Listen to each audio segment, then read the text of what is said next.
Kamay sa mesa. Hey, top 6 answers on the board.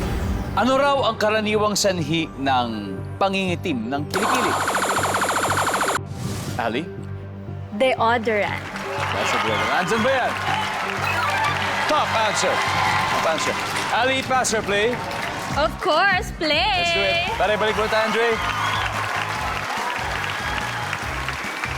Daniela, ano raw ang karaniwang sanhi ng pangingitim ng kilikili? Pagbubunot ng buhok sa kilikili. Ganun ba yun? Nagbubunot ng buhok. Pwede waxing. Perfect. Ano kaya karaniwang sanhi ng pangingitim ng kilikili? Or what's the cause of having dark underarms? Like, allergy. Allergy. Because of allergies. Nandiyan ba ang allergy? Uy! It's okay. Okay. Crisel, ano karaniwang sanhi ng pangingitim ng kilikili kaya? Waxing. Waxing. Parang yung pagbubunot siguro. Nandiyan ba yung waxing? Oh, wala. Guys, huddle na kayo. Huddle na. Ali, ano sanhi ng pangingitim ng kilikili kaya? Fake products. Yeah, fake products. Okay, nandiyan ba ang fake products? Uy, wala rin. Eto na, makakasil kaya, Santi. Ano kaya ang sanhi ng pangingitim ng kilikili? Mainit. Mainit. Anton. Hindi naliligo. Hindi lang naliligo. Madumi, Adrian.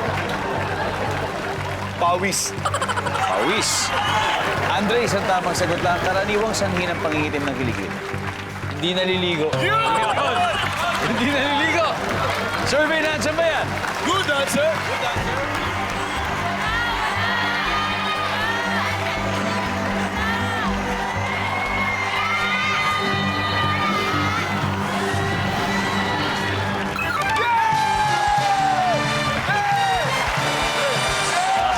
Hindi daw naliligo.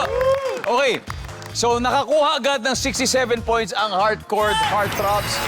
Pero don't worry, Sizzling Beauties, may chance pa rin kayo mamaya. At kayon dahil meron pang tatlong hindi nakukuha sa board, oras na para sa ating studio audience na manalo ng 5,000 pesos.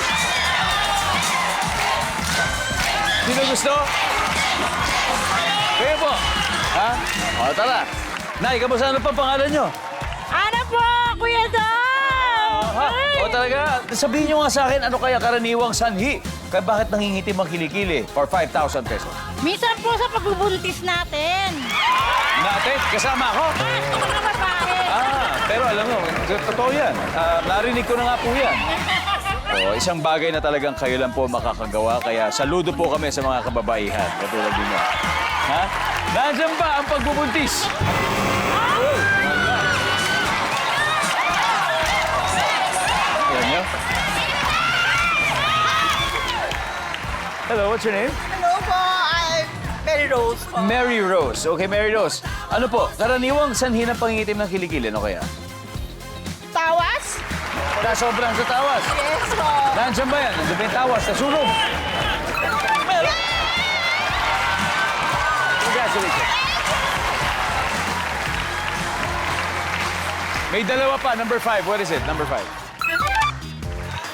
Wala, nasa lahi lang. And finally, number 3. Awis.